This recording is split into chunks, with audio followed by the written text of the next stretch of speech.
안녕하세요. 세대공감 아카이브입니다. 오늘은 며느리의 이중생활 11번째 이야기로 상견례 때는 몰랐던 예비 며느리 자취방의 진실입니다. 그 아이를 처음 만난 날 저는 완전히 마음을 놓았습니다. 단정했던 손, 조심스럽던 말투 모두 다 제 마음에 쏙 들었습니다. 그런데 통장에서 빠져나가는 돈이 이상했고 집 이야기만 나오면 예비 며느리는 매번 피했습니다. 그래서 저는 청소부로 위장해서 그 집에 들어갔습니다. 침대 밑에서 발견한 건 숨겨진 빛 독촉장들이었습니다. 모자를 벗는 순간 예비 며느리의 얼굴은 굳었고 저는 결심했습니다. 그리고 큰 소리로 말했습니다. 이 결혼은 여기까지라고. 그럼 대체 무슨 일이 있었는지 오늘의 이야기를 시작하겠습니다. 서운함보다는 그날은 이상하게 마음이 편했습니다. 아들이 결혼을 생각하고 있다는 예비 며느리를 처음 데려온 날이었어요. 동네에서 조용하다고 소문난 한정식 집에서 만났어요. 약속 시간보다 조금 일찍 도착했는데 예비 며느리가 먼저 와서 기다리고 있더군요. 문 열고 들어오는 모습을 보는데 괜히 한 번 더 보게 됐어요. 치마는 무릎 아래까지 내려오고 상의도 튀지 않게 단정했고요. 요즘 애들 같지 않다 그 생각이 먼저 들었습니다. 인사를 하는데 허리를 깊게 숙이더라고요. 처음 뵙겠습니다. 목소리도 크지 않고 딱 그 정도. 밥 먹는 내내 말이 많지 않았어요. 어른 이야기 끊지 않고 묻는 말에만 짧게 대답하고 제가 반찬을 한 번 더 얹어주니까 두 손으로 그릇을 받으면서 감사합니다, 어머님. 그렇게 말하는데 괜히 마음이 누그러지더군요. 아들은 옆에서 계속 웃고 있었어요. 제가 슬쩍 보니까 눈이 반짝반짝 하더라고요. 엄마, 내가 괜히 선택한 거 아니지? 그 말에 저도 모르게 고개가 끄덕여졌습니다. 집에 돌아오는 길에 아들한테 그랬어요. 사람 괜찮아 보이더라. 그 말이 그렇게 쉽게 나올 줄은 저도 몰랐습니다. 그날만큼은 정말 아무 걱정도 하지 않았어요. 이 아이가 우리 집에 들어올 거라고 생각해도 별 탈 없을 거라 믿었습니다. 불안함은 아주 사소한 데서 시작됐습니다. 어느 날 아들이 저한테 은행 어플 좀 봐달라면서 휴대폰을 내밀더라고요. 자기가 뭘 잘못 눌렀는지 모르겠다면서요. 별 생각 없이 봤는데 통장 내역이 눈에 들어왔어요. 큰 돈은 아니었어요. 몇십만 원씩, 어떤 날은 100만 원 조금 넘게. 이건 뭐야? 제가 묻자 아들이 웃으면서 말했어요. 결혼 준비하느라 좀 나가. 그 말이 틀린 건 아니었죠. 요즘 결혼하면 돈 들어갈 때가 한두 군데가 아니니까요. 예물이다, 예단이다. 저도 다 겪어본 일이니까 괜히 캐묻지 않으려고 했습니다. 그런데 이상한 건 날짜였어요. 정해진 날도 아니고 액수도 들쑥날쑥했어요. 준비한다기엔 조금 산만해 보이더군요. 이런 건 같이 정리해가면서 써야지. 제가 한마디 했더니 아들은 괜히 말을 돌렸어요. 엄마, 요즘은 다 이렇게 해. 그 말이 마음에 걸렸습니다. 이상하다고 확신할 정도는 아니었는데 그냥 찜찜했어요. 혹시 여러분도 그런 적 있으세요? 딱 잘못됐다고 말하긴 어려운데 가슴 한쪽이 계속 불편한 느낌. 그날 이후로 저는 통장 내역이 자꾸 생각났습니다. 괜히 핸드폰 화면을 다시 떠올려 보게 되고 내가 예민한 건가 스스로를 타이르기도 했죠. 아직은 아무 말도 하지 않았습니다. 그냥 지켜보기로 했어요. 그 다음부터였어요. 제가 예비 며느리한테 집 얘기를 꺼내기 시작한 게 본격적으로 결혼 준비를 하면 어차피 서로 오가게 될 텐데 어디서 어떻게 사는지 한 번쯤은 보고 싶잖아요. 그때는 신혼집이 아직 입주 전이었어요. 입주 일자가 맞지 않아서 결혼을 하고 나서도 당분간은 예비 며느리가 살던 집에서 신혼 살림을 시작해야 하는 상황이었죠. 그래서 그 집이 자꾸 마음에 더 걸렸던 것 같아요. 그게 부모 마음이니까요. 자취방은 어디야? 가볍게 물었더니 예비 며느리가 잠깐 멈칫하더라고요. 그리고는 웃으면서 말했어요. 아, 어머님. 지금은 좀 정신이 없어요. 처음엔 그러려니 했습니다. 혼자 사는 집이니까 치우기 번거로울 수도 있고 괜히 보여주기 싫을 수도 있죠. 며칠 뒤에 다시 한번 말했어요. 김치 좀 가져다 주려고. 그랬더니 이번엔 집주인이 예민해서요. 이런 답이 돌아왔어요. 이상하다고 느낄 만큼은 아니었어요. 그런데 이유가 매번 조금씩 달랐습니다. 정리 중이라서, 바빠서, 집이 좁아서. 아들은 옆에서 늘 그랬어요. 엄마, 요즘 다 그래. 괜히 불편하게 하지 말자고요. 그 말 들으면서도 제 마음은 편해지질 않았어요.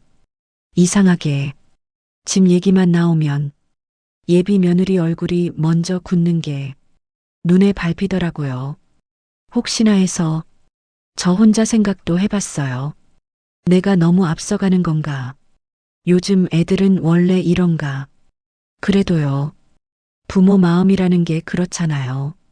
아들이 들어갈 집인데 아들이 평생 같이 살 사람인데 한 번쯤은 직접 보고 싶은 마음.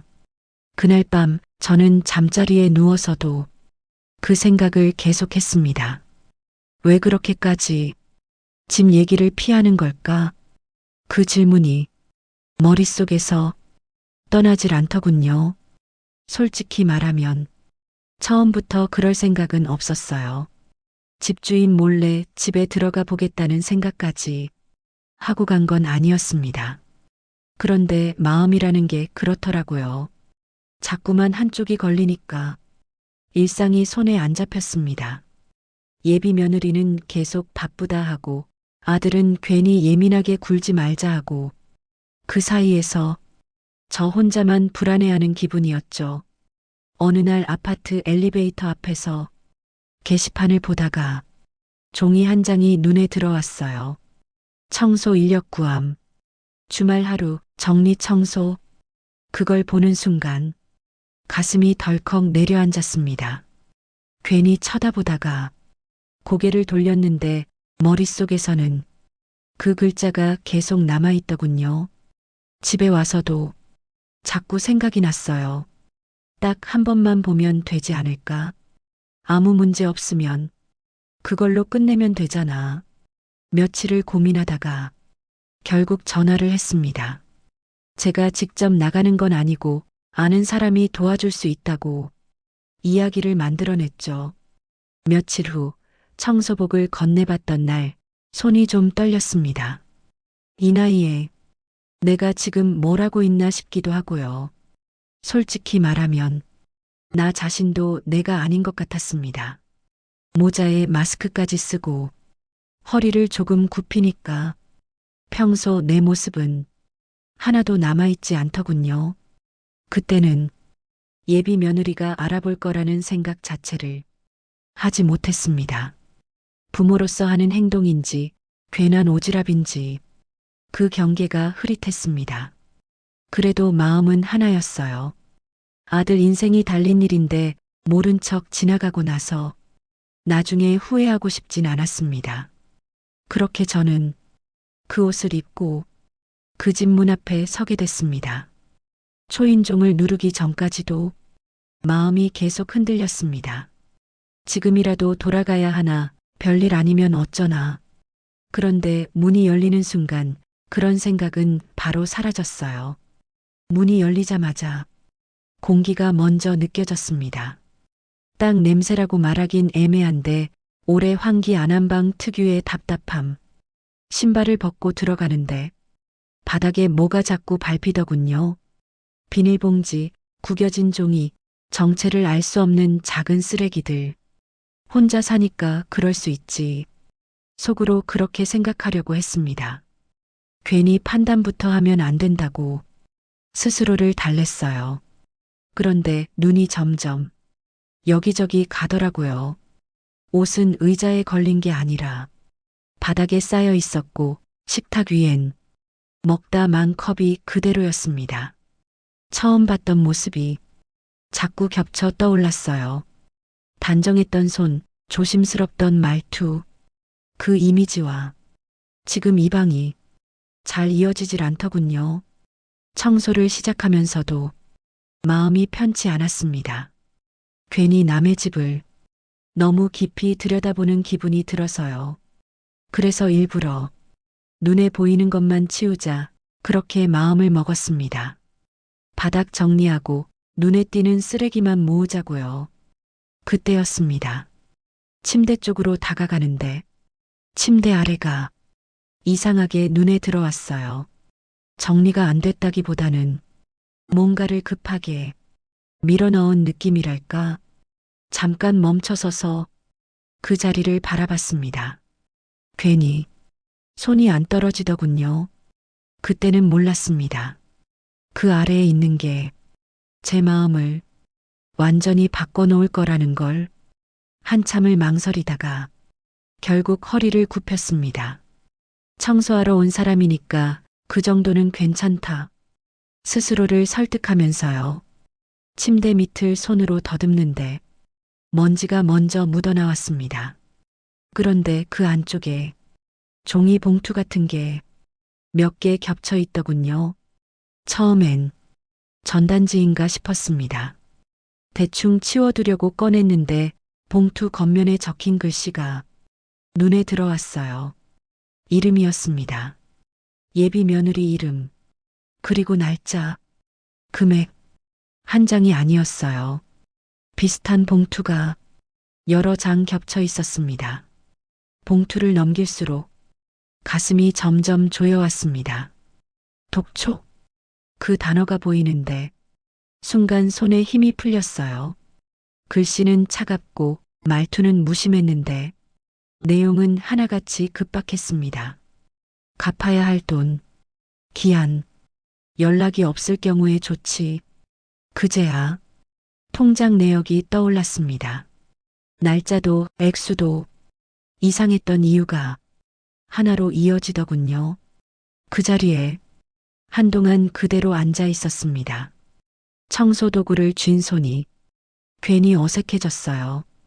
이걸 내가 봐도 되는 건지 아니면 지금이라도 덮어야 하는 건지 판단이 서질 않았습니다. 하지만 한 가지는 분명해졌습니다. 이건 결혼하고 나면 절대 혼자 감당할 수 있는 문제가 아니라는 거.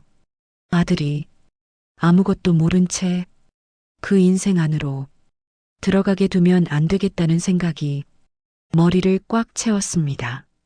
그 순간부터 청소는 더 이상 눈에 들어오지 않았습니다. 머릿속엔 오직 한 생각뿐이었어요. 이걸 어떻게 해야 하나? 봉투를 다시 침대 밑에 조심스럽게 넣었습니다. 없던 일처럼, 아무것도 못 본 사람처럼 행동하려고 애썼어요. 그런데 마음은 전혀 그렇지가 않았습니다. 청소를 하면서도 머릿속은 온통 그 종이들 생각뿐이었어요. 아들한테 바로 말해야 하나. 그 생각이 제일 먼저 들었죠. 부모니까 알아야 할 권리가 있으니까요. 그런데 또 한편으론 망설여졌습니다. 사람 인생을 종이 몇 장으로 판단해도 되나? 사랑이라는 게 빛 하나쯤은 덮어줄 수도 있는 거 아닌가? 여러 생각이 계속 부딪혔어요. 하나를 선택하면 다른 하나가 마음에 걸리고 어느 쪽도 쉽게 결정할 수가 없더군요. 혹시 여러분이라면 어떻게 하셨을까요? 아들이 사랑하는 사람인데 부모가 나서서 그 관계를 끊어야 하는 상황. 그게 참 머리로는 알겠는데 마음이 따라주질 않았습니다. 예비 며느리 얼굴이 자꾸 떠올랐어요. 처음 그 애를 만난 날 두 손 모으고 웃던 그 표정, 그리고 침대 밑 봉투들, 그 두 장면이 머릿속에서 계속 겹쳤습니다. 결국 마음속에서 한 가지는 분명해졌어요. 지금 당장은 아무 말도 하지 말자. 적어도 내 눈으로 한 번은 더 확인하자. 그래서 저는 청소를 마무리하면서도 마음속으로만 그 결정을 붙잡고 있었습니다. 그때까지만 해도 곧바로 그 아이 얼굴을 다시 보게 될 줄은 몰랐습니다. 청소를 거의 마칠 즈음이었어요. 걸레를 헹구려고 화장실 쪽으로 가는데 현관 쪽에서 문 여는 소리가 났습니다. 순간 심장이 쿵 내려앉았어요. 시간을 잘못 계산한 거죠. 아직 올 시간은 아니라고 생각했는데 말입니다. 예비 며느리였습니다. 문을 열고 들어오더니 저를 위아래로 한번 훑어보더군요. 표정이 처음 만난 날이랑은 전혀 달랐어요. 아, 청소하시는 분이세요? 말투가 딱딱했습니다. 존댓말이긴 한데 온기가 없었어요. 지금 생각해보면 그럴 만도 했습니다. 그 아이가 알던 저는 늘 단정한 옷차림에 조용히 앉아있던 사람이었으니까요. 청소복을 입고 서 있는 사람을 시어머니라고 생각할 이유는 없었겠죠. 제가 대답을 하기도 전에 신발을 벗으며 혼잣말처럼 말을 이어갔습니다. 하필 오늘 오시네. 좀 빨리 끝내주세요. 그 말이 이상하게 귀에 걸렸어요. 부탁이라기보다는 명령에 가까운 톤이었거든요. 제가 아무 말 없이 걸레를 들고 서 있으니까 예비 며느리가 한숨을 쉬더니 툭 내뱉듯 말했어요. 아니, 이런 일 하시면 좀 눈치껏 움직이셔야죠. 그 순간 가슴이 철렁했습니다. 사람이 바뀐 것 같았어요. 아니, 그동안 보지 못했던 얼굴이 그제야 나온 것 같았습니다. 잠깐의 정적이 흐르고 저는 걸레를 내려놓았습니다. 그리고 천천히 모자를 벗었어요. 마스크도 함께요. 예비 며느리 얼굴이 순식간에 굳더군요.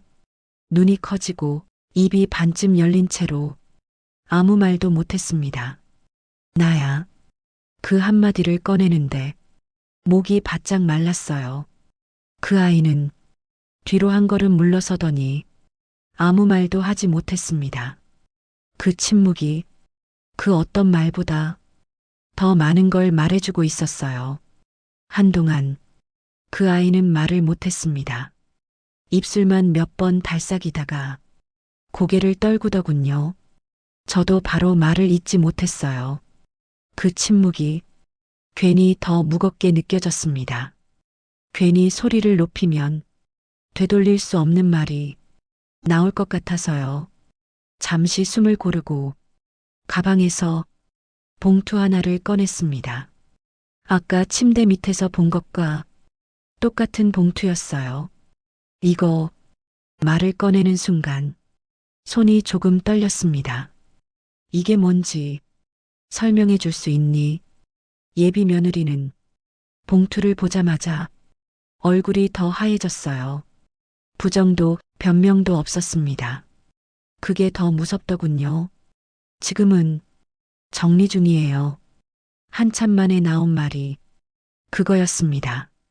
정리 중이라는 말이 그렇게 허하게 들릴 줄은 몰랐어요.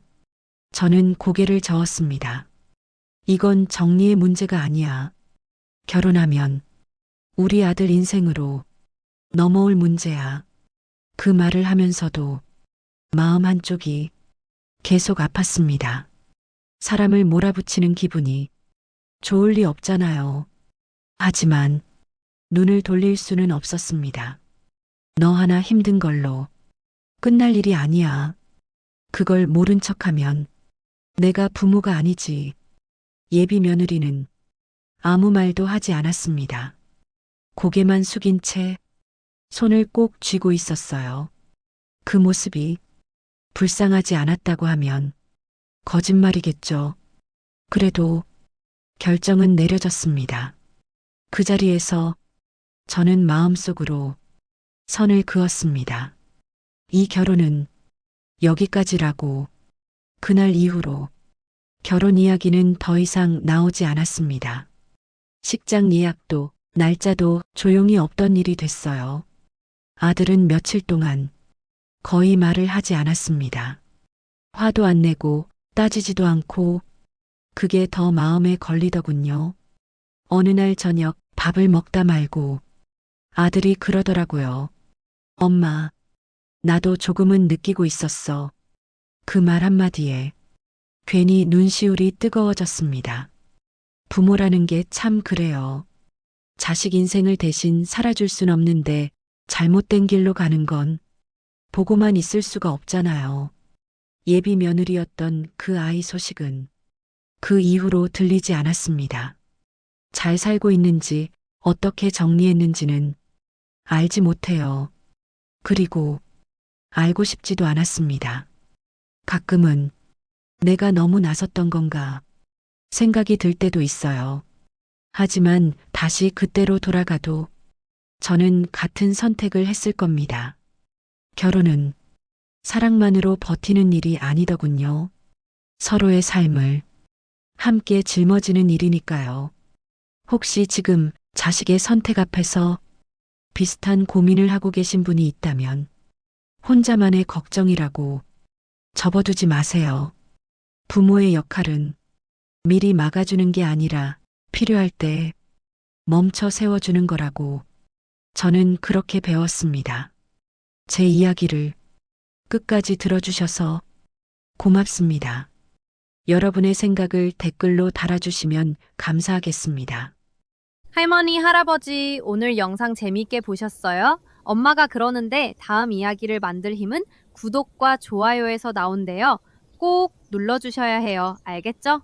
오늘도 함께 해주셔서 고마워요. 다음 이야기로 또 만나요. 안녕!